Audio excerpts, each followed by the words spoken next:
नमस्कार दोस्तों। आज हम divine counselling and spiritual nourishment जो कड़ी शुरू की है, परमात्मा की सलाह, आत्मा की खुराक, उसमें विचार करेंगे कि गुरु अमरदास जी ने हमारे मन को क्या समझाया है, क्या उपदेश दिया है, क्या करने को कहा है और क्या करने को मना किया है। गुरु जी हमें बता रहे हैं कि हमारा मन क्या कर रहा है और उसे करना क्या चाहिए। बहुत ही अद्भुत वाणी है। अगर हम थोड़ा एकाग्र होकर पढ़ेंगे, सुनेंगे तो सब कुछ समझ में आएगा। तो आज मन के प्रति क्या उपदेश है, उस पौड़ी को हम लेते हैं और उस पर विचार करते हैं। श्री गुरु अमरदास जी अपनी वाणी में हमारे मन को समझाने के लिए अपने ऊपर बात लेते हैं, अपने मन से बात करते हैं। ए मन चंचला चतुराई किने ना पाया। कह रहे हैं हे मन चंचल, जो चलता ही रहता है, चलायमान है, चतुराई चालाकियों से, कहते हैं किसी ने कभी नहीं पाया परमात्मा को।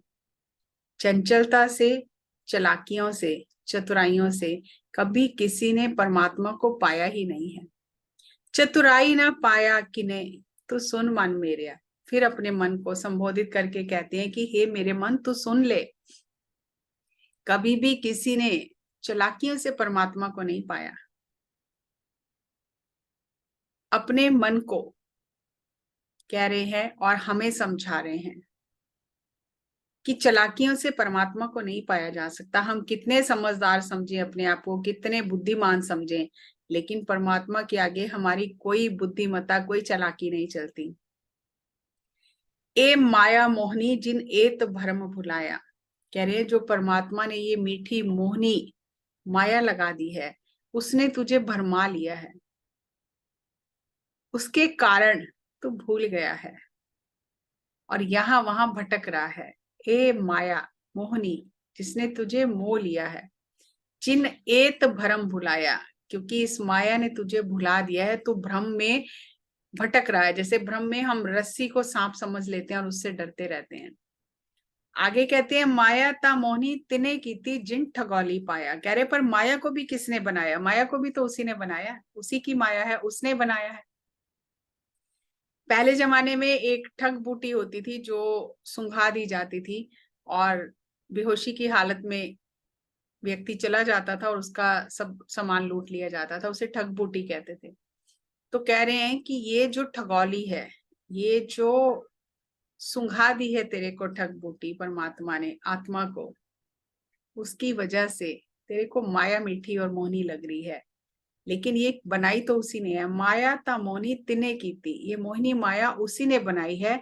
जिन ठगौली पाया, जिसने ये सारा खेल रचाया है, ये परमात्मा ने सब बनाया है और ये उसी की वजह से माया भी तुझे ठग रही है।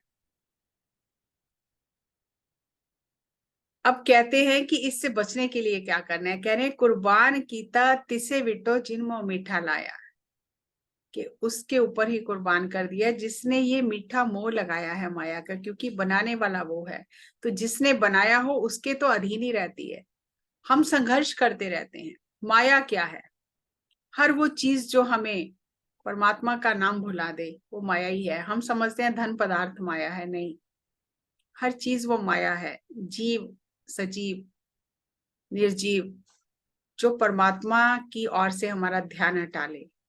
तो वो कह रहे हैं कि बनाने वाला जब वो है तो उसी पे कुर्बान हो कर दिया, उसी पे कुर्बान हो जाओ जिसने ये मीठा मोह लगाया है, क्योंकि इस मीठे मोह से वही बचा सकता है। कह नानक मन चंचल चतुराई किने ना पाया। फिर यहाँ अपने मन को संबोधित करके कह रहे हैं कि हे चंचल मन, चालाकियों से किसी ने उसको नहीं पाया, तो अपनी चालाकियां छोड़ दे। तो अगर चालाकियों से नहीं पाया तो कैसे पाना है? तो उसके लिए भी गुरु जी कहते हैं कि ए मन प्यारेया तू सदा सच संभाले, कि चतुराइयों से तो पाया नहीं जाएगा, चालाकियों से नहीं पाया जाएगा, चंचलता से नहीं पाया जाएगा। तो कह रहे हैं फिर तू सच की संभाल कर। परमात्मा सच है, उसका चिंतन कर। यहाँ कह रहे हैं ए मन प्यारेया, मन को प्यार से संबोधित कर रहे हैं कि हे मेरे प्यारे मन, तू सच की संभाल कर, सच का चिंतन कर। जिसने इस माया को बनाया है उसका चिंतन कर। ए मन प्यारेया तू सदा सच संभाले, ए कुटुंब तुझ देखदा चले नहीं तेरे नाले। ये जो देख रहा है परिवार, सगे संबंधी, ये सब कुछ भी साथ चलने वाला नहीं है। जब तक तू कर रहा है, सुख दे रहा है सबको, तब तक सब तेरे साथ हैं। और जिस दिन तेरी वजह से दुख मिलेगा, सब साथ छोड़ जाएंगे। तब घर वाले ही प्रार्थना करते हैं कि हे भगवान इसे उठा ले, हमसे सेवा नहीं होती। तो कह रहे जिसकी वजह से तू ये भ्रम में पड़ा है कि ये सब मेरे साथ हैं, इसमें तो कोई तेरे साथ जाने वाला है ही नहीं। हर दिन हम देखते हैं कोई किसी का साथ नहीं देता, लेकिन फिर भी वो ऐसा नशा है माया का कि फिर लगता नहीं मेरे को थोड़ी छोड़ देंगे, मेरे तो सब लोग मेरा साथ देंगे। लेकिन कोई किसी का साथ नहीं देता। तो गुरुजी यही कह रहे हैं कि ये जो परिवार तू देख रहा है, इसमें कोई तेरे साथ जाने वाला नहीं है। रत्नाकर को यही तो कहा था संतों ने कि जाकर पूछ कर आ, जिनके लिए ये सब पाप कमा रहा है, क्या वो कर्म का जब लेखा जोखा होगा तेरा साथ देंगे? तो सबने मना कर दिया, पत्नी ने, बच्चों ने, माता पिता ने। तेरा फर्ज है हमें कमा के खिलाना, तू कैसे खिला रहा है, कैसे कमा रहा है, वो तू जान, तेरे कर्म जाने, हम क्यों तेरे साथ जाएंगे? तो यही बात कह रहे हैं कि एक कुटुंब तुझे देखदा, जिसके लिए इतने पाप, ये सब धोखाधड़ियां कर रहा है, चले नहीं तेरे नाले, किसी ने तेरे साथ नहीं जाना। साथ तेरे चले नहीं, तिस नाल क्यों चितलाइए। जिसने साथ जाना ही नहीं है तेरे, उसके साथ तूने इतना चित्त क्यों जोड़ लिया है, मन को इतना क्यों जोड़ लिया है? मन गहरे तल पे चित्त बन जाता है, जिसे सबकॉन्शियस माइंड कहते हैं। तो प्रश्न कर रहे हैं कि जब साथ जाना ही नहीं है, किसी ने साथ देना ही नहीं है, तो क्यों इतना चित्त जोड़ लिया उनसे? फिर परमात्मा से चित्त क्यों नहीं जोड़ा? इस कुटुंब से और आसपास से सब चित्त जोड़ लिया है। तो कह रहे हैं ऐसा काम मूले ना कीजिए जित अंत पछताइए। ऐसा काम बिल्कुल भूल के भी मत कर कि आखिर में पछताना पड़े। परमात्मा को छोड़कर जिन चीजों से मोह लगाया है, वो तो कोई साथ जाने वाली नहीं। और जब मृत्यु का देवता आकर सिर पर खड़ा हो जाएगा, वो खड़ा ही है, आएगा कहां से? वो खड़ा ही है। जब वो दिखाई देगा, फिर तू पछताएगा कि मैंने क्या करना था और मैंने क्या किया। तो बोल रहे ऐसा काम ही क्यों कर रहा है कि अंत में पश्चाताप करना पड़े? ऐसा काम क्यों कर रहा है कि अंत में तुझे पछताना पड़े? तो फिर क्या करे जो ना पछताना पड़े? तो आगे सार दे रहे हैं हमें, सतगुर का उपदेश सुन, तू होवे तेरे नाले। तो गुरु का उपदेश सुन, वही तेरे साथ चलेगा।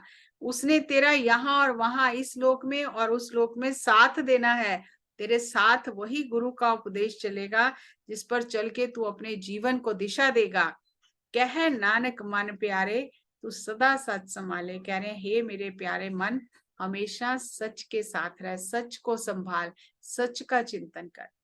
जहां पहली पौड़ी में कह रहे हैं कि चालाकियों से, चतुराइयों से नहीं पाया जाता, तो वहां साथ ही साथ बता रहे हैं कि फिर पाया कैसे जाता है, क्या करने से पाया जाता है।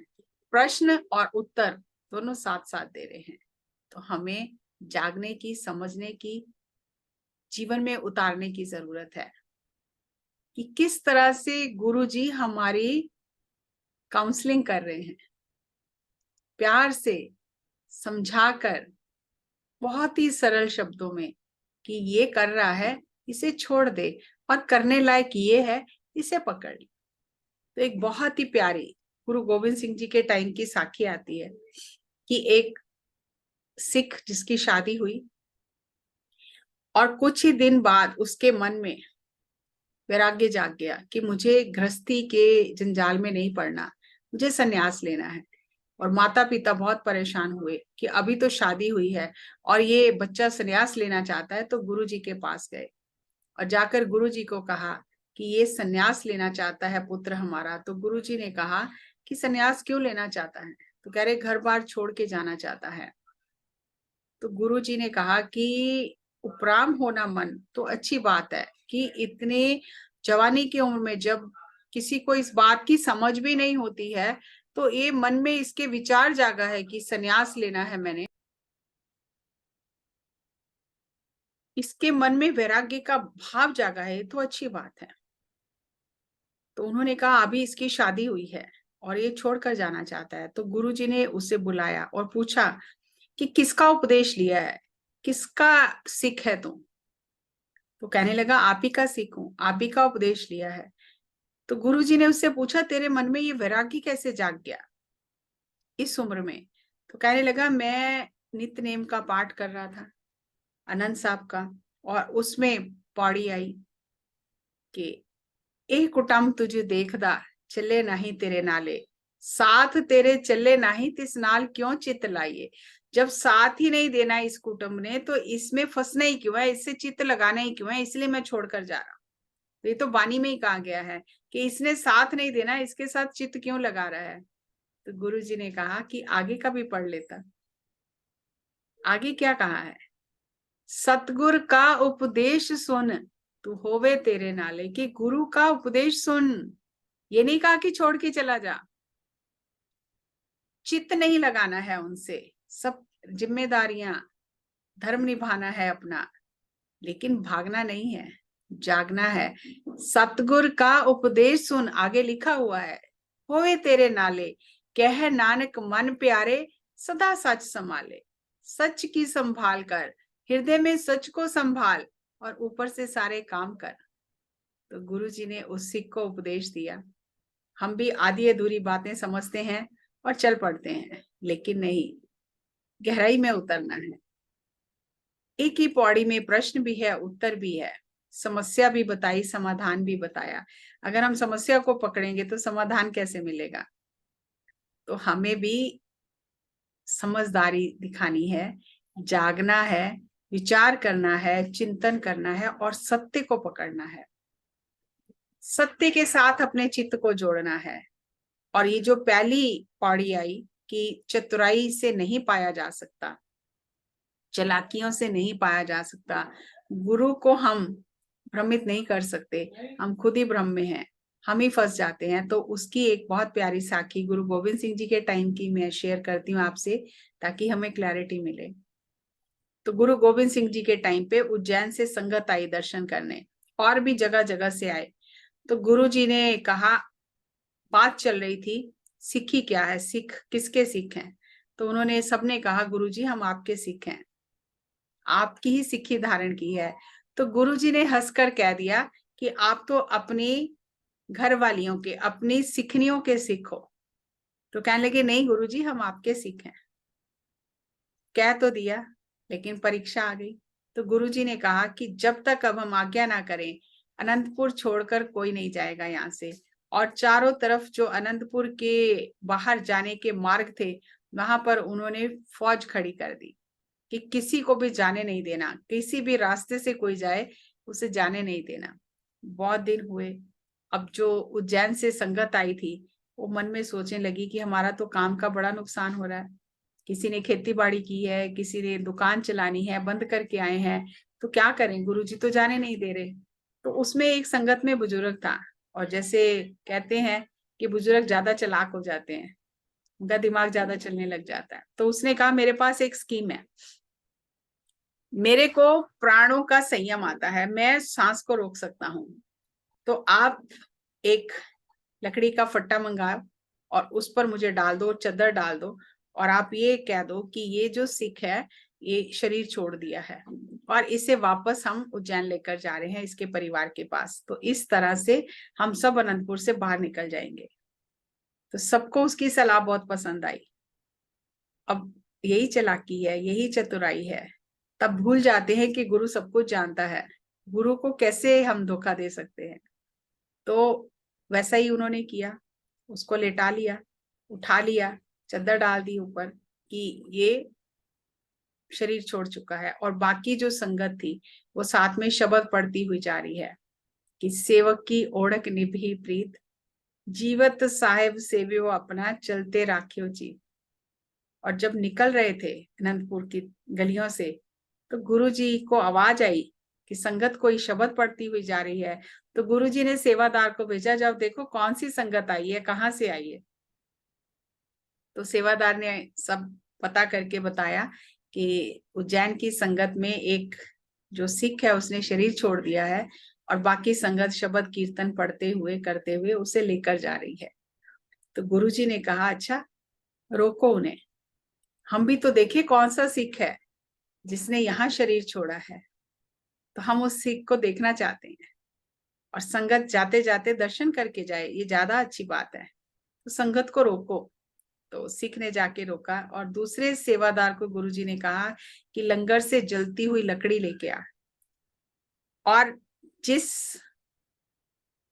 लकड़ी के फट्टे पर वो लेटा है एकदम से लाके उस फट्टे के नीचे रख देना। और जब गुरुजी वहां पहुंचे और पूछा कि क्या हुआ है, तो सिख तो शरीर छोड़ चुका है, इसे लेकर जा रहे हैं।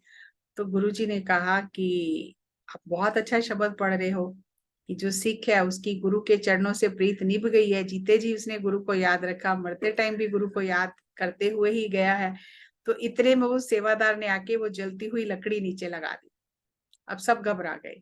अब जैसे ही वो लकड़ी ने कपड़ा जलाया और वो उसको गर्मी लगी, पता चला, सुनाई तो सब कुछ दे रहा था, वो तो झूठ का नाटक कर रहा था। तो वो उतार के चद्दर भाग गया। इतनी तेजी से भागा कि गुरु जी की तरफ देखने की भी हिम्मत नहीं हुई, और सारी संगत शर्मिंदा हो गई कि अब हमारा पोल खुल गया है, अब क्या करें। तो फिर गुरु जी से उन्होंने क्षमा मांगी कि गुरु जी हमसे गलती हुई है, आप जाने नहीं दे रहे थे तो हमने जाने के लिए ये तरीका निकाला। तो इसीलिए गुरुजी ने कहा कि अगर आज हम आपको नहीं रोकते तो आप वहां जाके भी सबको यही बताते कि गुरुजी को पता नहीं चला, हम गुरु को चकमा देकर आ गए। तो इसलिए आपको रोकना जरूरी था कि कहीं आप इस भ्रम में ना रहो कि हमने गुरु को चकमा दिया है। गुरु को चकमा नहीं दिया जाता, दे ही नहीं सकते। तो फिर उस संगत ने गुरुजी से प्रार्थना की कि हमारी भूल क्षमा करें। तो गुरुजी ने कहा, आपकी भूल क्षमा करने लायक नहीं है।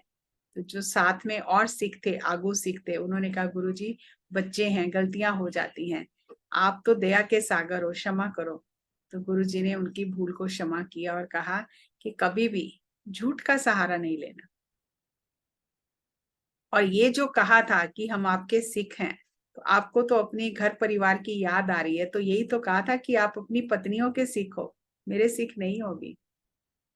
तो उसकी वजह से आप भाग के घर जा रहे थे। तो इस तरह से गुरुजी ने बताया कि सच्ची सिक्खी क्या है। तो हम भूल जाते हैं तब कि गुरु सब कुछ जानता है, अंतर्यामी है, हम जो भी कर रहे हैं उसे पता ही है। कहते हैं कि जब गुरु के सामने शिष्य जाता है, सिख जाता है, उसके अंदर जो भी चल रहा है, चालाकी, राजनीति, किसी को नीचा गिराना, नफरत, ईर्ष्या, द्वेष, जो भी चल रहा है, तो जैसे हम टीवी में देखते हैं नीचे पट्टी चलती रहती है ऐड की, तो कहते हैं कि उसी तरह से वो जो उसके अंदर है उसके माथे पर वो पट्टी चलती रहती है। तो गुरु पढ़ लेता है कि इसके अंदर में क्या चल रहा है। और गुरु जब ये जानता है कि इसको पकड़ने से, इसको डांटने से ये सुधर जाएगा, तो गुरु उसमें ऊर्जा डालता है। और गुरु देख लेता है कि इसको कितना भी समझाया जाए, इसके अंदर गुरु की बात को ग्रहण करने का स्थान ही नहीं है, ये समझेगा ही नहीं, ये अपनी मनमानी करेगा ही करेगा। तो ऐसे शिष्य को गुरु छोड़ देता है, उस पर मेहनत नहीं करता। तो हम ये ना समझें कि गुरु को पता नहीं चलता। गुरु चाहे हमें दिखाई दे रहा है या नहीं दिखाई दे रहा, लेकिन वो जानता है हमारे अंदर क्या चल रहा है। ये ऐड की पट्टी हमारे माथे पर चल रही है कि हमारे अंदर क्या चल रहा है। तो हम गुरु को धोखा नहीं दे सकते। इसलिए अध्यात्म की सारी साधना मन को साधने की है, मन सीधा हो जाए बस। तो यही आज के इस विचार का, साखियों का यही अर्थ है कि झूठ का साथ छोड़ें और सत्य का साथ पकड़ें। आपका बहुत बहुत धन्यवाद। अपने विचार जरूर साझा करें। फिर एक नए विषय के साथ एक नए वीडियो में आपसे मुलाकात करेंगे। तब तक इस ज्ञान को सबके साथ साझा करें ताकि सबका भला हो, सबका फायदा हो। सभी का बहुत बहुत धन्यवाद। Thank you, thank you, thank you.